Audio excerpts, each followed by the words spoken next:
Hello everybody, welcome to another Inkarnate live stream. My name is Mati, and today I'm going to be showing you a little bit about a graphical projection called top-down oblique. And it's a type of graphical projection that is used in RPGs, particularly video games, but can also be used in battle maps as well, just depending if you know how to set it up and how to run it as a DM. So I'll be going over that as well. If you want kind of a visual representation of what we're going to be working on, take a look at the end that's created there. This is made in what's called the top-down oblique projection. Now before we and I can show you actually just a couple more examples so you're not confused here. Here's a dungeon. If you want to take a look at this, you can kind of see it here, made with the same graphical projection, top-down oblique. And what we're going to be doing basically in this stream is we're going to be following this. We're going to be making a handful of items in this list right here. And then on the right, you'll see that we're going to be assembling what we've created and kind of create our own room. And before we kind of get started with that, I want to direct you over to the notifications. You'll see there's a little bell in the top right corner there. Feel free to click that and you'll notice some new updates. We've just got, this is just brand new, just several hours ago, new bug fixes and improvements. So go through that list, check out. We've added some great things in there. Definitely recommend you read that. It's definitely some QOL or quality of life improvements. There's also a new contest. It's to create a world map. So you definitely want to go check out that notification. Click that Reddit contest link. It will send you to the post on Reddit, and it will have all the guidelines, the rules, the rewards, all that stuff like that. So go click that if you're interested in joining an Inkarnate contest. Super awesome and definitely recommend it. And it's not in the notifications, but October is almost upon us, and that means Maptober. And if you're not familiar with what Maptober is, simply we went ahead and gave every day in October a map prompt for you to create. It's not compulsory or anything. Just go through the list. You can find them on our Discord in the event map section, and you'll see all the different prompts for that entire month. And just go look through those, see what you like best, and go ahead and do those, because those prompts are great for a challenge, boosting up your skills, and just overall having fun and interacting with the community. So definitely go check that out. All right, well, that's it for announcements. Let's go jump right into the stream. What you should do at home, if you're near a computer, is go ahead and open up a fantasy battle map, make it brand new. Just open it right up. And I'm going to be showing you, talking a little bit about what's called graphical projections. And I know I've said this like 4 times, but what we're dealing with here is something called top-down oblique. Okay, now in the battle maps, the reason why I had you open up battle maps is because battle maps has a purely like orthographic or a single dimension. It only shows the top down. You're not seeing any of the other faces of the crate. So it's called one dimension. And it's optimal for battle maps because, well, for obvious reasons, you're only dealing with one dimension and you can jump on top of things, move things around. It's just optimal for movement in D&D or whatever role, tabletop, or whatever program you're using. So it's just optimal for battle maps. But some battle maps can have a little bit of dimension to it. You can have 2 dimensions. It doesn't have to be the entire map. You can throw on elements of it. So the question is how do we transition from 1 dimension to 2 dimensions to the top-down oblique? And one of the reasons why it's mentioned as oblique and it's top-down is because it doesn't actually have any perspective. Like if you look carefully right here, you'll notice that these stamps right here have some perspective to them and actually some dimension. Like if you look carefully at the pole right here, you'll notice that there is a face, a second face on the pole. So this means there's 2 dimensions you're working with here. The same thing down here at the bottom over here with this tomb right here. If you look carefully, and there's even some perspective. It's not even oblique. It's just has some perspective because it's what's called a vanishing point. So if I go like this all the way across, the 2 will connect, and this is what's called a vanishing point. And that is perspective, same thing. Okay, so when you have the faces creating a vanishing point like that, that's perspective. Some of them, these stamps in fantasy battle maps, won't have perspective, some will. Most of them are going to be orthographic and not have any kind of perspective at all, because some stamps, it's hard to recognize what they are without that second dimension that's on there, okay? So then how do we go from one dimension to two dimensions? And this one's not complex. Let's just bring a box down like this. So what we're trying to create is a two dimensions. That means two faces. So at top-down oblique, there are two faces that you're trying to create. That first face is that front-facing one. That's just this crate right here. But I can copy and paste and try to create a second face, the top face. But for right now, it kind of looks like they're just two crates stacked on top of each other. How is it that I create the illusion of a second face with a little bit of oblique in the top down to make it look like there's some dimension there? Well, you can go ahead and just grab those transform handlebars and just bring it down. And now you've created that top face. But it's not quite there yet. What else determines depth and dimension? Shadows and light, right? So what we're going to assume is that the light source for this kind of projection, which is again top-down oblique, we're going to assume that the light sources are right above. All right, so that means that anything that's kind of obstructing the light from the top is going to project some kind of shadow.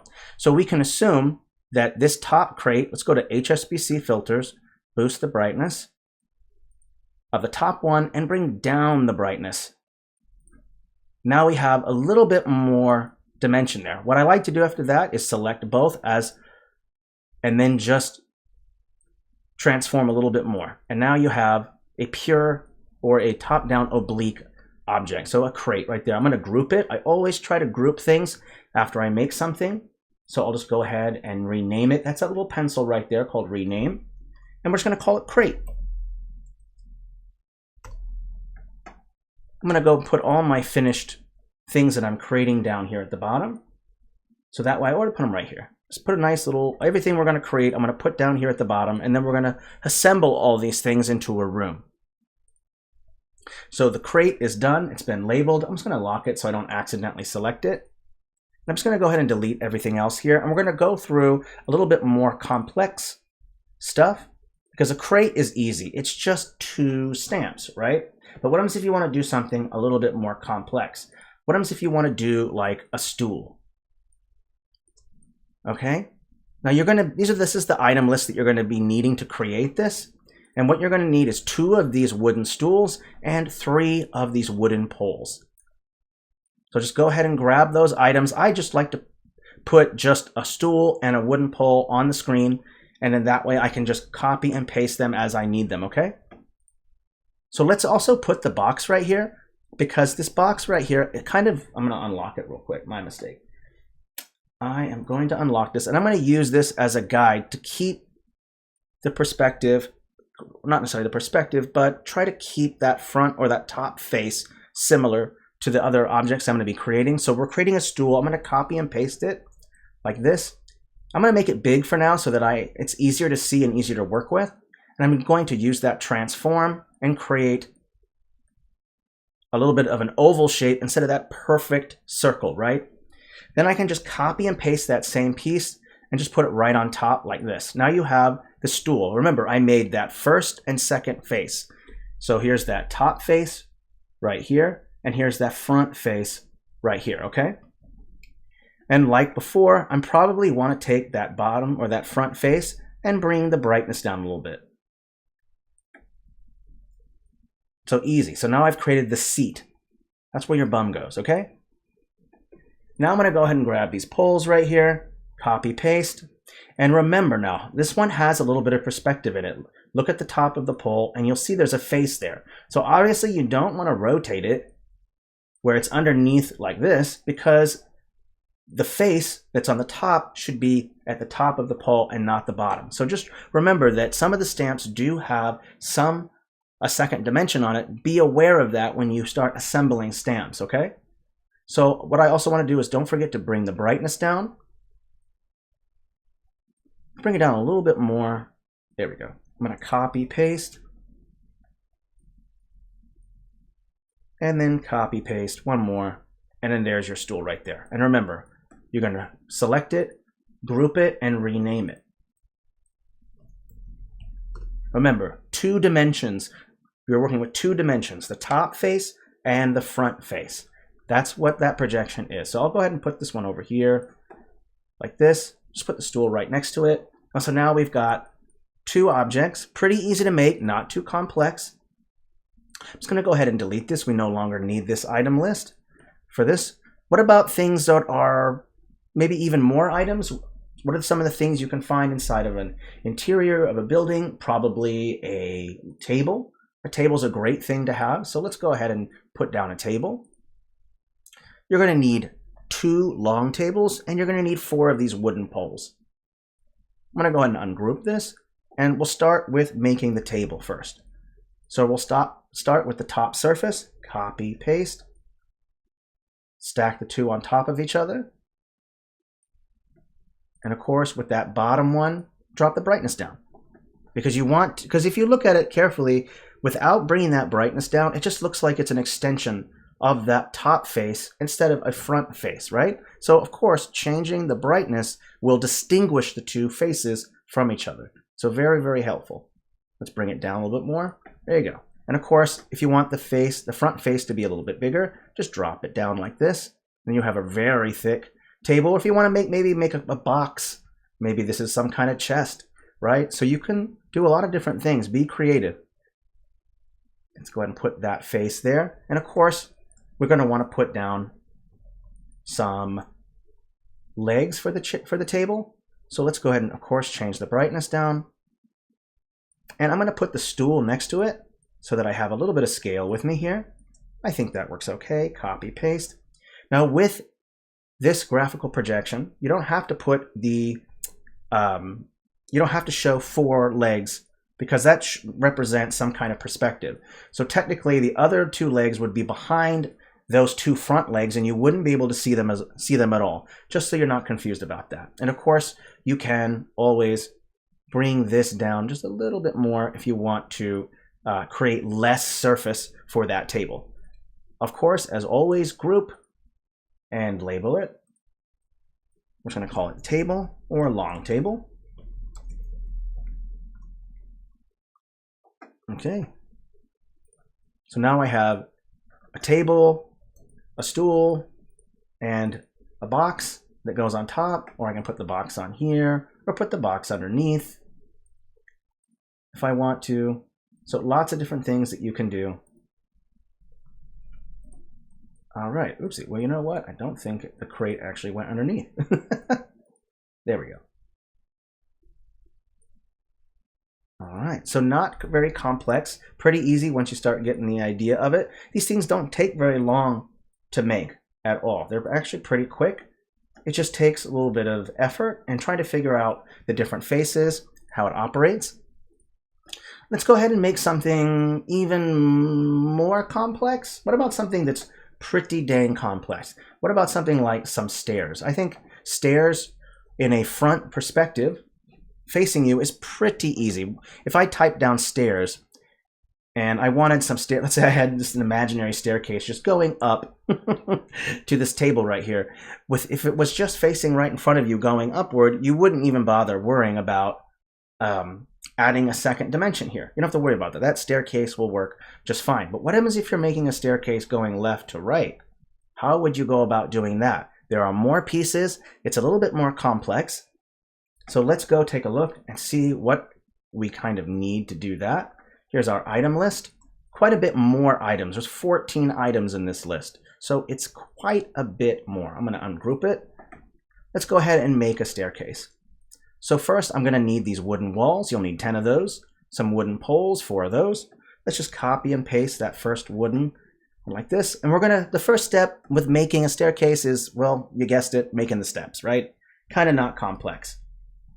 And once you've made one step, you don't have to worry about piecing together 12 more. You've got one step, and you just need to manipulate that step or copy and paste it. So it's really nice that you don't have to make so many of these pieces. Once you've got it grouped, it's put together, it's there for you, and you can just need to copy and paste it. So you're doing a lot less work than you think.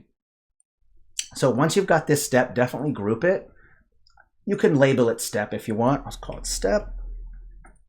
And what you do is just copy, paste. Let's put one right there, copy, paste, one right there. Now there is a repetition that we can totally fix, but for now, let's just put down this. So I said 10 wooden wall pieces, so that's 10 right there. 5 steps comprises of 2 wooden wall pieces, so 10 wall pieces.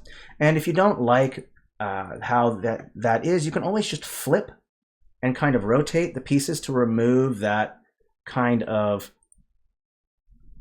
repetition there, so that way there's not just this long line of knots on each one, and that doesn't look good, right? So that's the way to fix that. Let's also add some poles, and we'll just go down like this. I'm just going to put one under each step, and we'll line it up to where it's parallel to that bottom step. We're going to bring the brightness down. I'm just going to copy and paste each one to create something that's holding up these steps. There we go. I think that looks good. And then of course, just group and relabel stairs. So now we have a nice staircase going up to the right.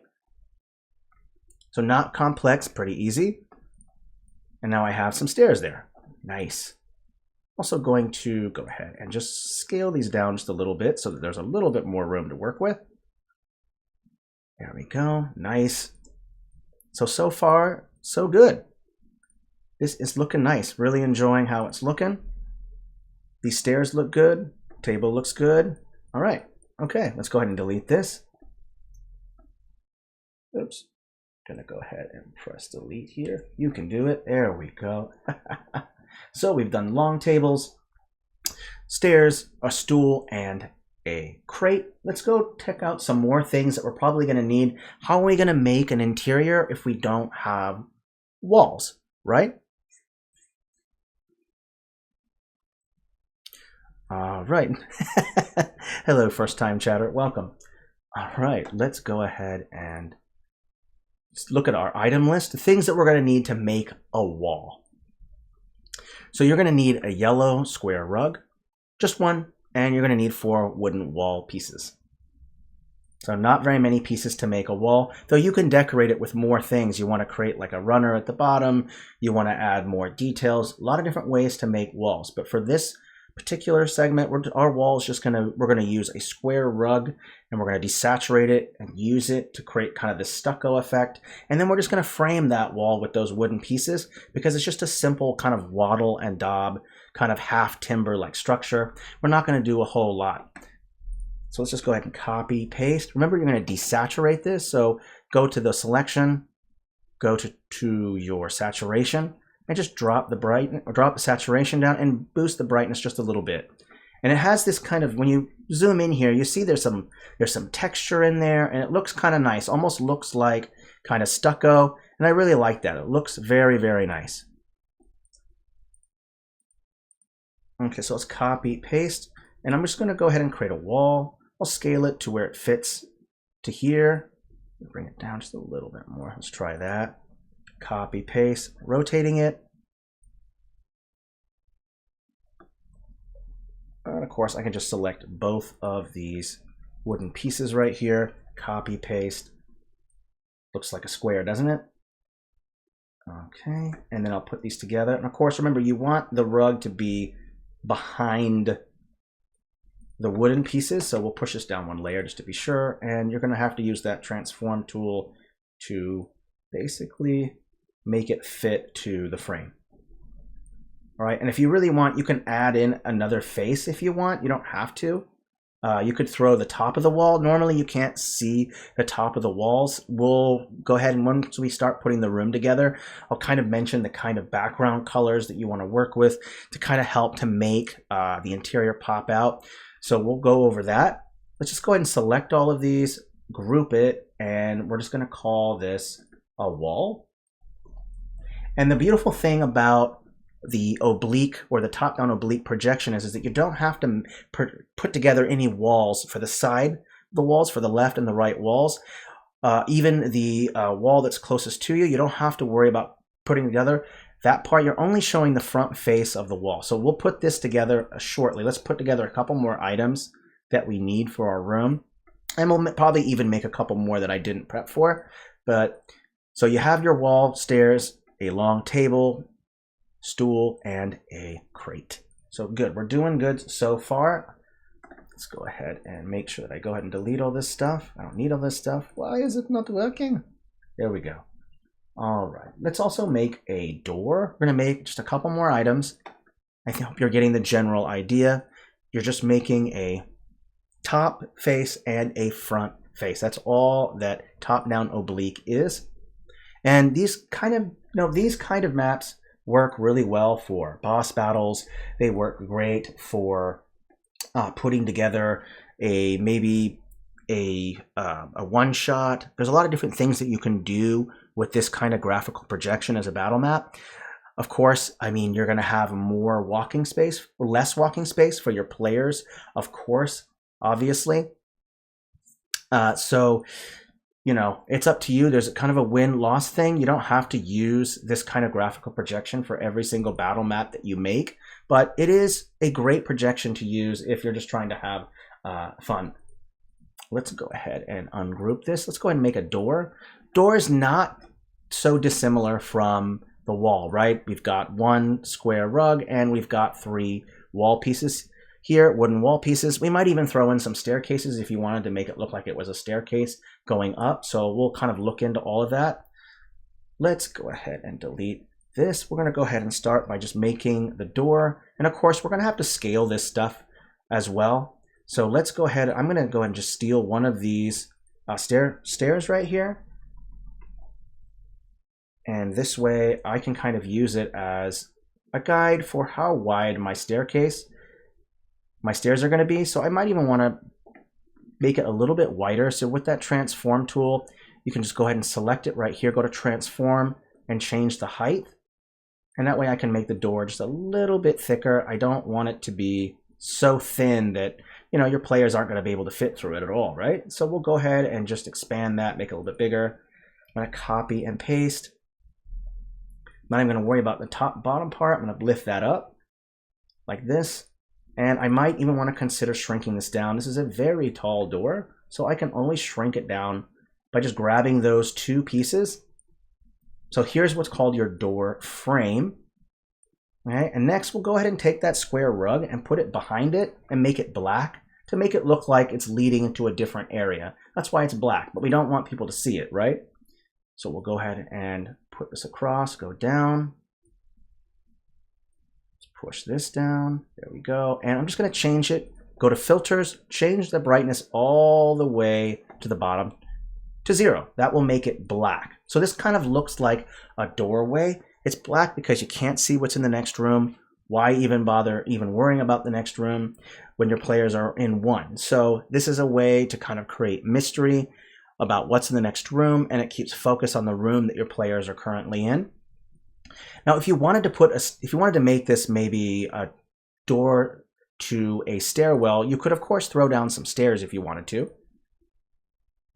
Absolutely up to you. I'm going to go ahead and just make sure that the size is about relatively the same. Though if you wanted to, you could totally make it a little bit bigger. That's up to you. I'll go ahead and put it in there, and we're going to make sure that the stairs are facing the right way.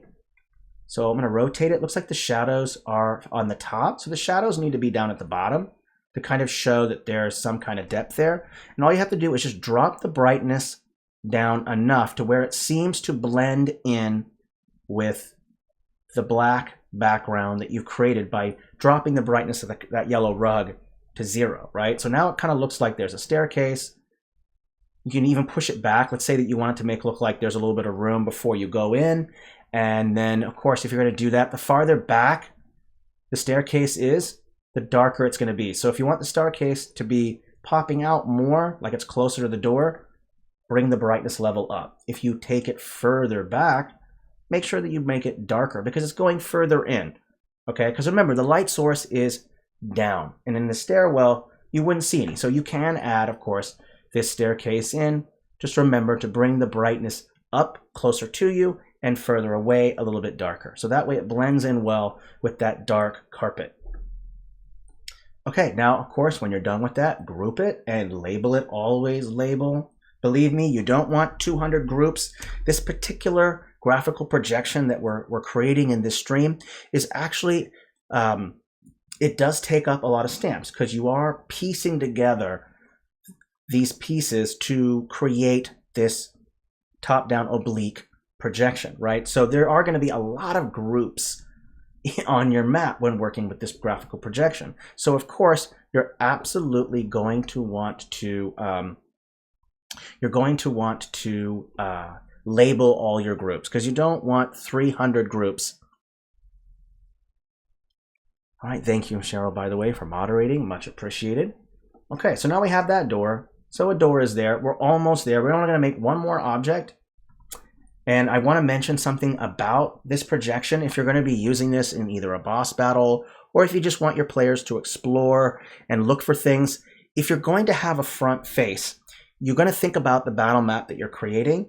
And if there's something on the front face or that wall for you to interact with, is there a painting your players have to remove and reveal a safe? Is there a puzzle on the wall that they have to solve? Is there a magic mirror on the wall that does something strange when you look into it? If you're going to add in an additional face for a map, it's more than just aesthetics, right? It does look nice. It is interesting. It adds more depth when you use this graphical projection. But at the same time, without some kind of utility, you could just use a pure orthographic top-down battle map without any kind of other dimensions besides that top dimension, right? That top face. So, of course, you're going to want to add a utilitarian element to it. So I mentioned a painting, that maybe there's something hidden behind it, or you pull the painting and you pull the lining on the back and maybe there's like a letter in the back of there. You as a DM, you definitely want to come up with some kind of element on the map that's going to justify why you're using this graphical projection. Otherwise, you could just use, of course, just use the fantasy battle map style and not even bother piecing together these kind of projections. So let's go ahead and put together a painting. And with this one, it's a little bit different. I'm actually going to be using stamps from a different style as well. I got this Ship 1 stamp from the Fantasy World style, and I thought I'd throw it in there. And of course, you'll need some pretty noticeable items here, that yellow square rug, and of course, those wooden walls. And putting together a painting is pretty much the exact same thing. It's basically just going to be this right here. In fact, I could just use this. Just bring it down like this. And let me grab this ship right here if I can. Oopsie, let me unlock it real quick. My mistake. I'm going to ungroup it. And I'm just going to go and put this right on top, right here like this. And if you want, you can change it. You could change the blend mode to make it look like it's just a sketch. So you could just do that, bring up the brightness so that it matches more. So it looks like it's just a black and white picture. You can change the color. There's all these different things that you can do with it. And there's a lot of different stamps in Fantasy World and other styles that you could use to put in a painting. It's up to you. There are people, faces, whatever it is you need, okay? So basically you're going to have like this, maybe this painting on the wall right here, maybe rotate it a little bit. And then we can even change the color as well of the rug. So if we want, we can go in and hit this rug and actually keep some of the yellow in it. And that way, or we can change the hue to make it blue if you want, or green, which is whatever you want. And remember, that stamp is set to luminosity, that ship. So whatever color I change the rug to, it's going to change the stamp as well. So this way you kind of get several paintings in one if you want. So just kind of remember this stuff, always important. So let's go ahead and just switch it over to the blue. I think that looks kind of nice. And in fact, I'm going to have color in it as well. So I'm just going to put the ship back to its regular saturation. I'm going to change the blend mode to normal. And that way the ship kind of pops out. And I'm going to leave it at a tilt because I kind of think that it looks more interesting and it shows the illusion of lived in space. Things are messy. I'm sure you guys, no one's house is spotless, right? There's clutter, there's messes, people bump into things, knock things over. So if you want to show some use in your battle maps, including this, kind of graphical projection, rotate things a little bit, rotate a crate, rotate things a little bit to give it a sense of use, which is very, very, very helpful. Okay. All right. So that's the last object in the list right there. We might make some more. Let me look at the time, 3:30. You know what? It's perfect. We've got just enough time to create an interior with the stamps that we have. So let me just make sure that everything has been labeled properly. We've got, ooh, what is this right here? We forgot to label something. Naughty, naughty. We're going to call it painting. Perfect. Awesome. All right. Looks like I missed the question earlier. I kind of laughed and I didn't realize the question because I wasn't reading it all the way through. My mistake. Apologies to that user. Okay. All right. So we have all the items that we need to pretty much start a room. Now, the first thing that you're going to want to do is you're probably going to want to change the color of the background to black. Changing the background to black will make the interior pop out. So it's set to BG. You just drag all the way across and there you have it, right? Ooh, I'm not sure what that is right there. Some kind of bug perhaps. Let me just go ahead and save and refresh the page. But a black background is absolutely perfect because there's nothing else to distract from the interior of the room or dungeon that you're trying to make. So it's important to use black as your background. I'm going to go ahead and just refresh the page. Whenever you notice like a bug or an error or something like that, maybe there's some lines or striations or something that just seems odd to you, just go ahead and save the map and then refresh the page. Remember, it's an online tool and it's always good to refresh the page because, all those changes are occurring and it's kind of causing some errors. Notice that when I refresh that page, that little section right there, that little white square or rectangle that was there is now gone. So it's no longer an issue. That's great. Perfect.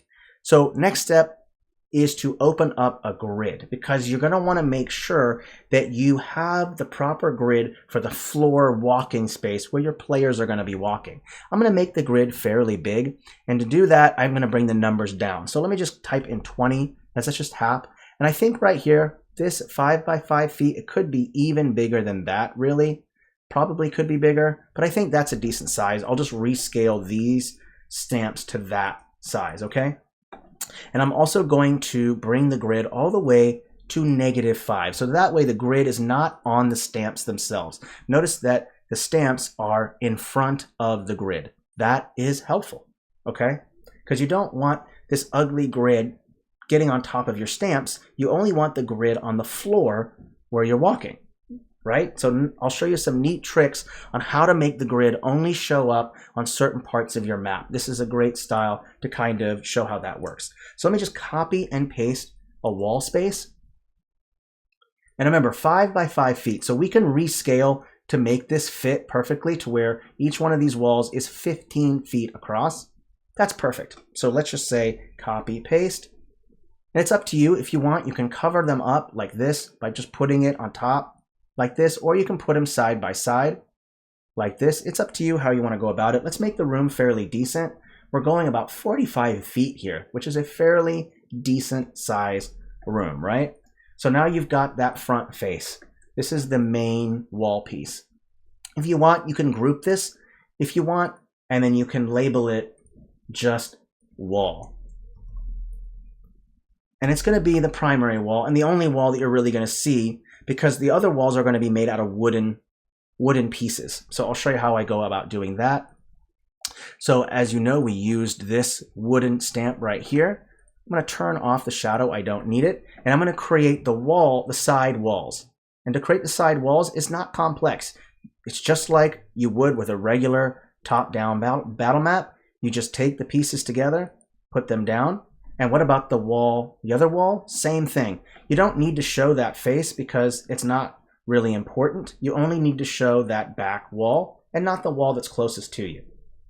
So I'll go ahead and piece these together. Not complex, pretty easy stuff. Looking good. I like it. Okay, here we go. All right.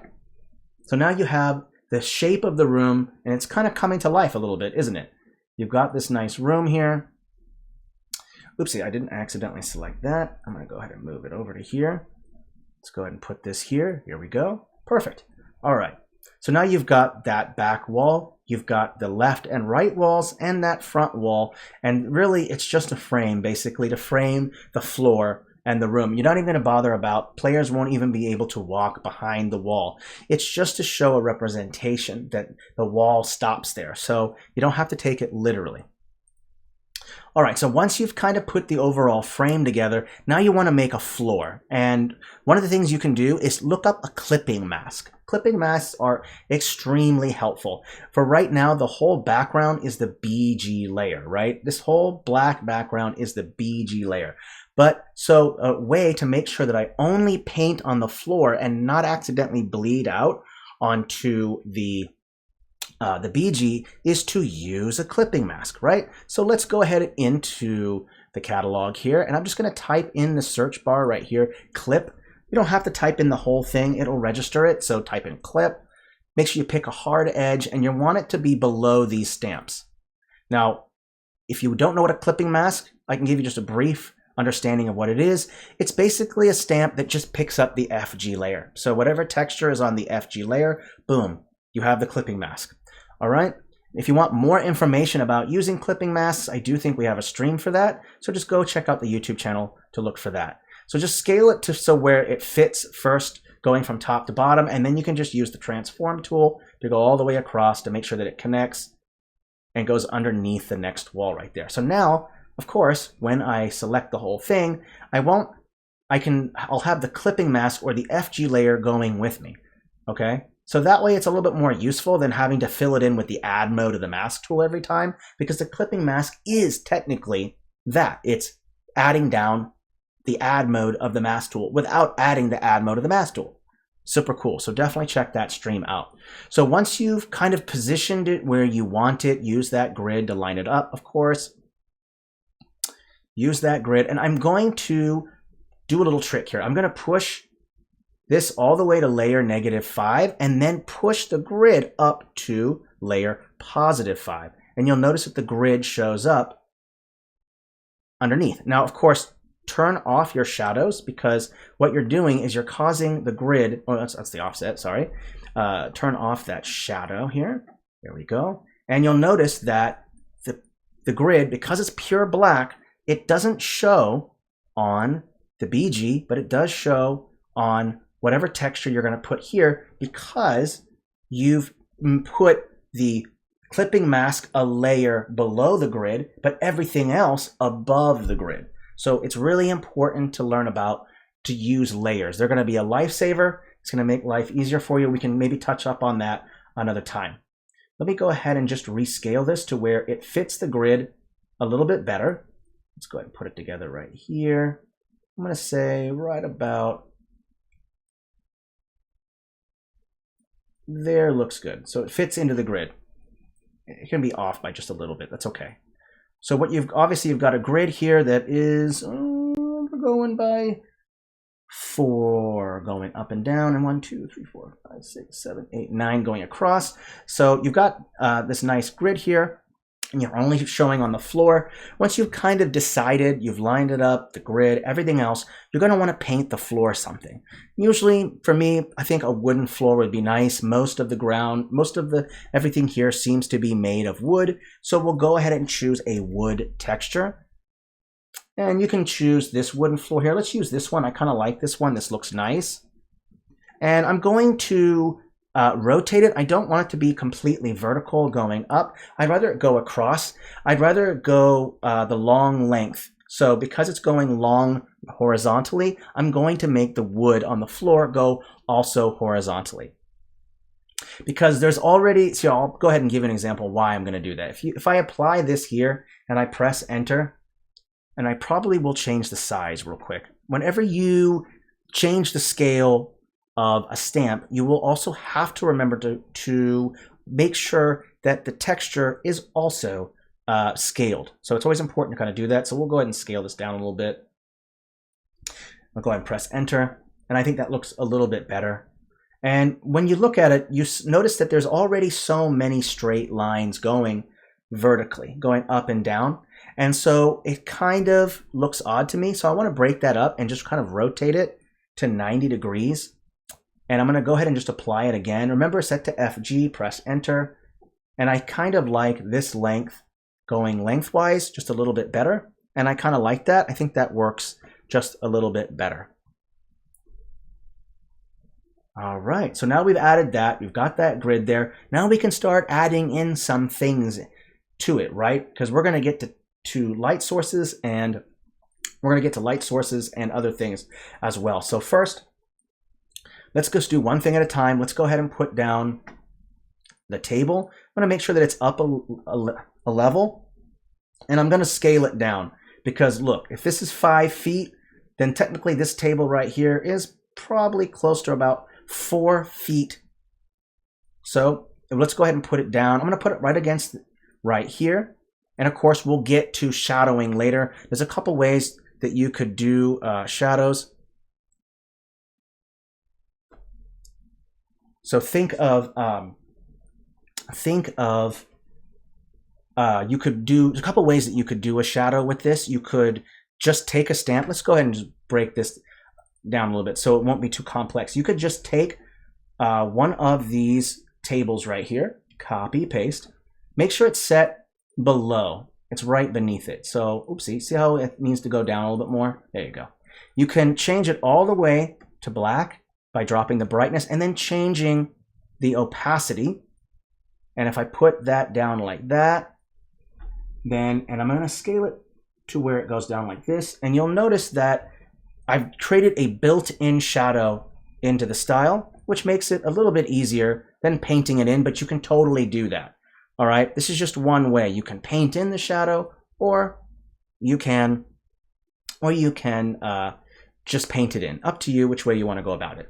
For now, I'll just do that because I think it's a little less work than having to do extra brush strokes, right? Just think harder, not smarter, right?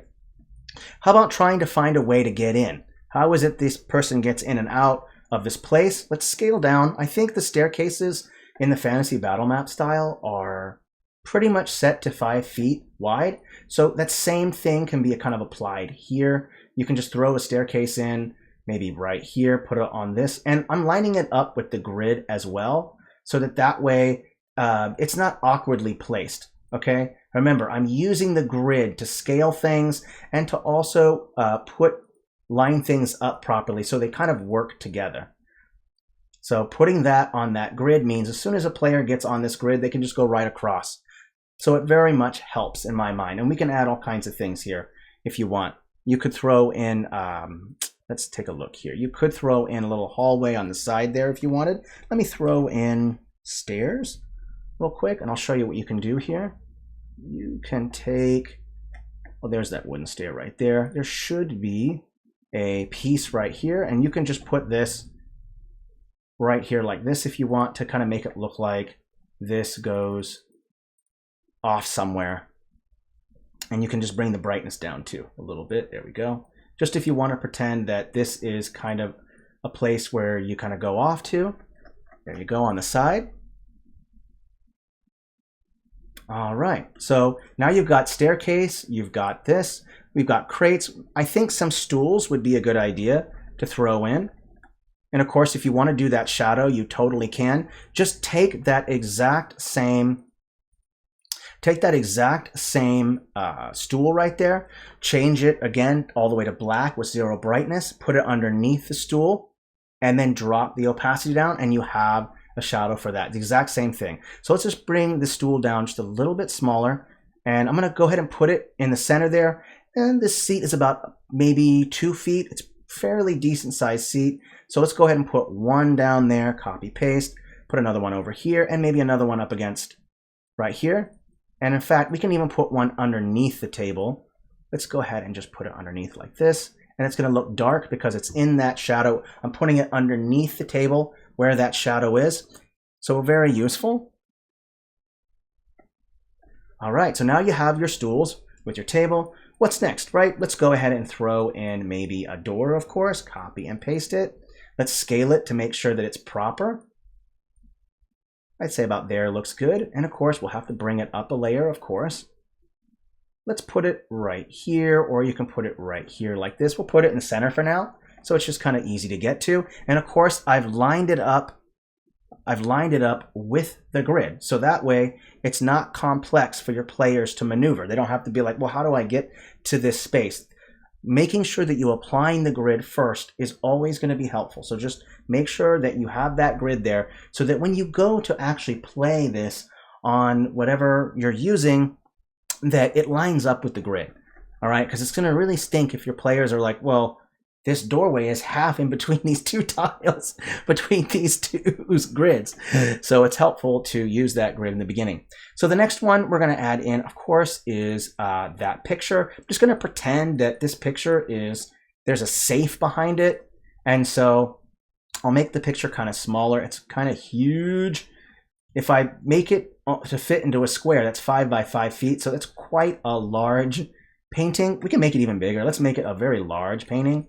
And of course, I'm going to tilt it a little bit, and maybe even tilting it might cause your players to draw attention to it. They might say, well, was this recently moved? Should we move it?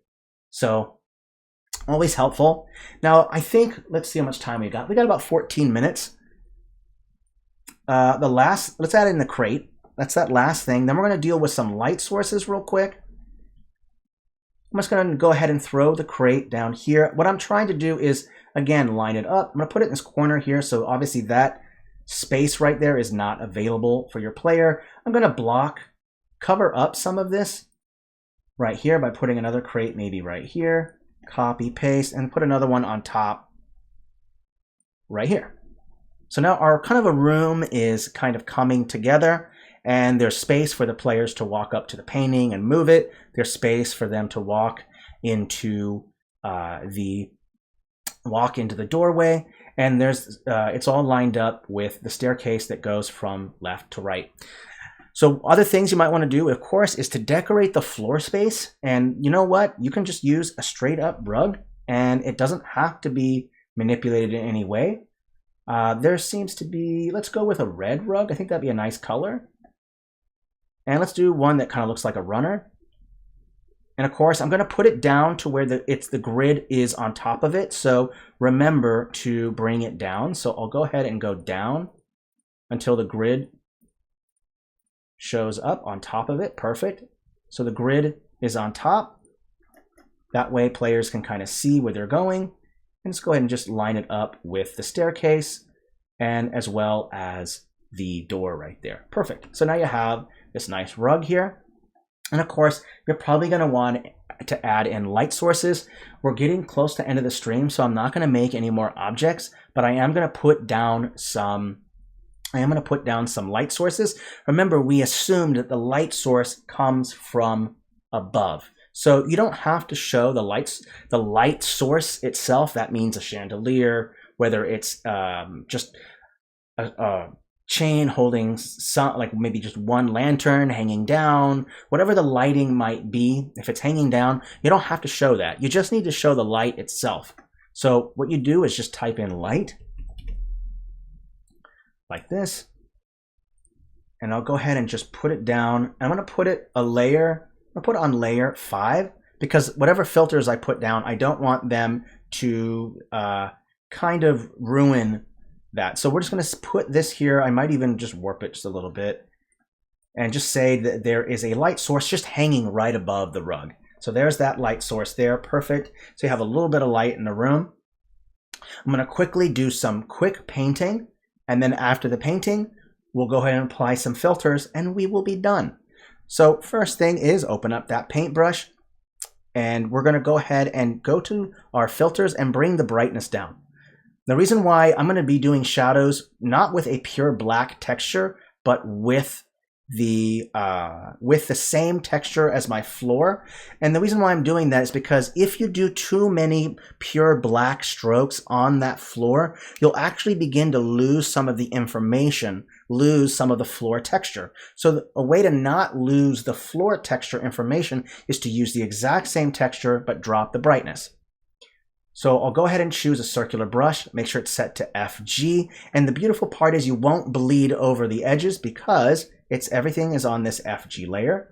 And I'm going to bring the opacity down a little bit, because when I'm painting in shadows, it's never going to happen with one stroke. If I do one stroke at 100%, it's going to look really weird. Let me just show you what that looks like if I do that.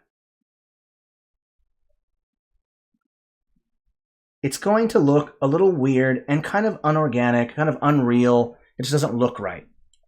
So changing the opacity and doing multiple strokes is a way to kind of get the proper shadow effect that you're looking for. So we'll go ahead and bring it down to 37. We'll bring the size down, or bring it up actually a little bit, and we'll just do one stroke, and you're just going to follow the edge. This is going to be your first pass going around.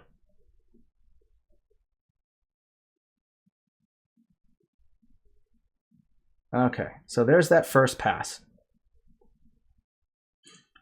Now we can also put, notice how I didn't put shadows underneath here, so let's put a first pass underneath the stool. Let's also put one just where the crate touches the floor, here. And of course, this staircase is going to be blocking the view. So let's go ahead and bring the opacity up and just make it a little bit darker underneath here, as you would kind of expect it to be, right?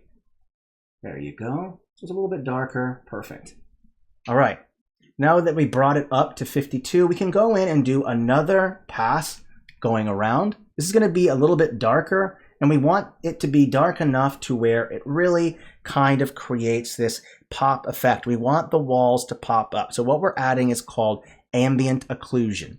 So I'll go ahead and throw down this first stroke or second stroke here.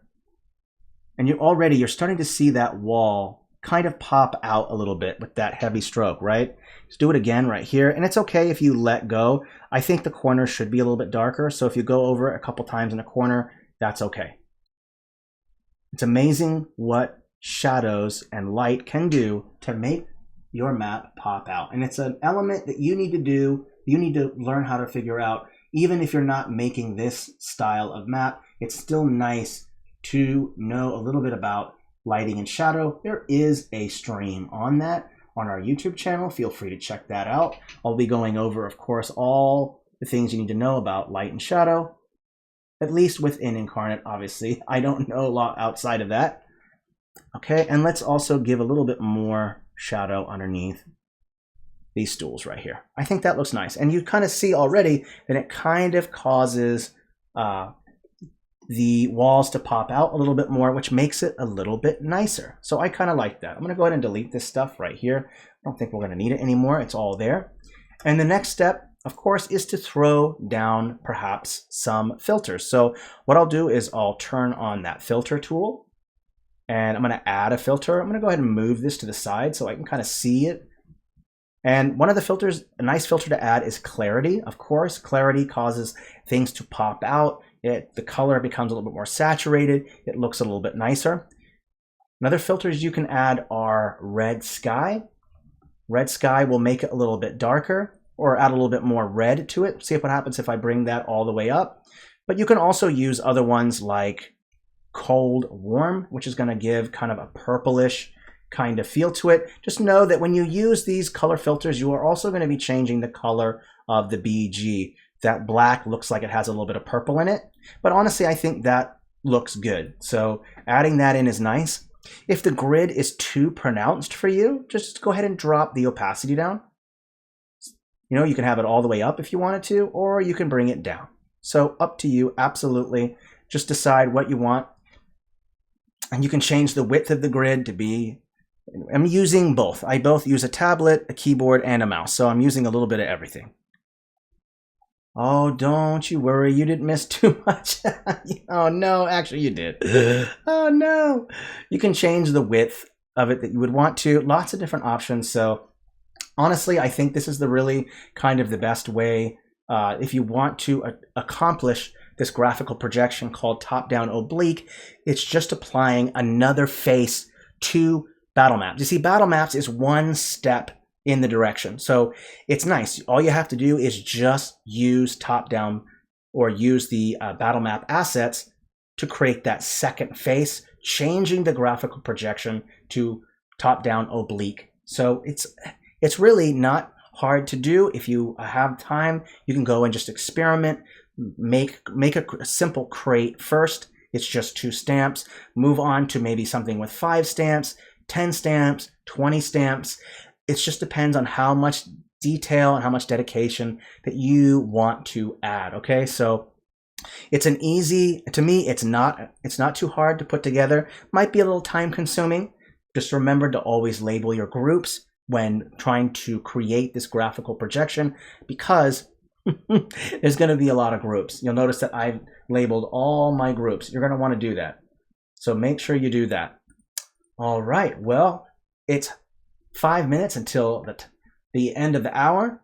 I think I'm not going to do any Q&A today. I am going to real quickly, though, save this, and I'm going to go over the calendar for next month. So we're going to quickly save this, and we'll move on to the calendar for next month. I also want to remind you, for those of you who weren't here, the announcements. Remember, we've got a world contest going on right now using the Fantasy World style. Make sure that you absolutely go check that out because it's super cool. Go ahead and check in the announcements here. You'll notice that there's a contest coming up. Absolutely click that Reddit contest link.